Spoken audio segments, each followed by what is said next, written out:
అత్యంత పవిత్రమైనటువంటి doctor BR Ambedkar సచివాలయంలో పొగరులేటి మాటలు విన్నాం.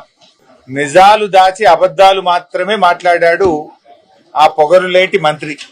నిన్న ఆయన ఫ్రస్ట్రేషన్ చూస్తా ఉంటే, ఆయన బూతులు మాట్లాడే విధానం చూస్తా ఉంటే ఎంత డిఫెన్స్ లో పడ్డాడో స్పష్టంగా రాష్ట్ర ప్రజలకు అర్థమైంది. సరకు లేనప్పుడు, సమాధానం లేనప్పుడు తిట్లకు ఎత్తుకుంటారు. నిన్న ఆయన చెప్పిన కథలు, ఆయన మాట్లాడినటువంటి భాష, ఆయన బాడీ లాంగ్వేజ్, ఆయన ఎంత డిఫెన్స్ లో పడ్డాడో రాష్ట్ర ప్రజలందరూ కూడా గమనించారు. సమాధానం లేదు గనుకనే నువ్వు తిట్ల రాగాన్ని అందుకున్నావు.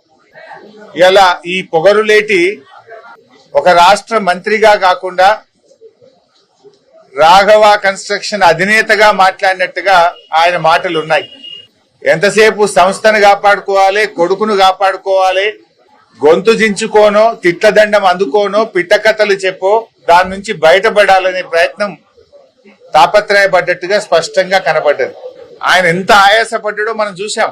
చాలా ఆయాసపడ్డాడు.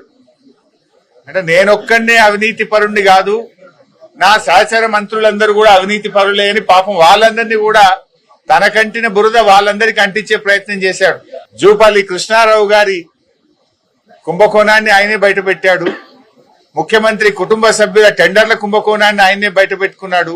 బట్టి విక్రమార్క గారి ఆర్థిక శాఖలో బిల్లులు ఇయ్యడానికి పర్సంటేజీల కుంభకోణాన్ని ఆయనే గుర్తు చేశాడు. అంటే ఈ రాష్ట్రంలో జరుగుతున్న అవినీతి కుంభకోణాల చిట్టా చదివి, అరే నన్ను ఒక్కనే కాదు నా చుట్టూ ఉండే మంత్రుల కుంభకోణాలను కూడా రాష్ట్ర ప్రజలకు చెప్పే ప్రయత్నం చేసినాడు.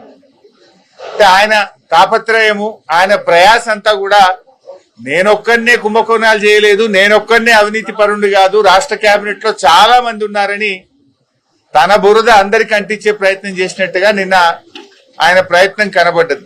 ఇలా నిన్నటి ప్రెస్ మీట్ తో రాష్ట్ర ప్రజలకు ఒకటైతే అర్థమైంది, ఆయన పొంగులేటి కాదు పొంగు లూటి అనేటువంటి విషయం చెప్పకనే చెప్పిండు నిన్న.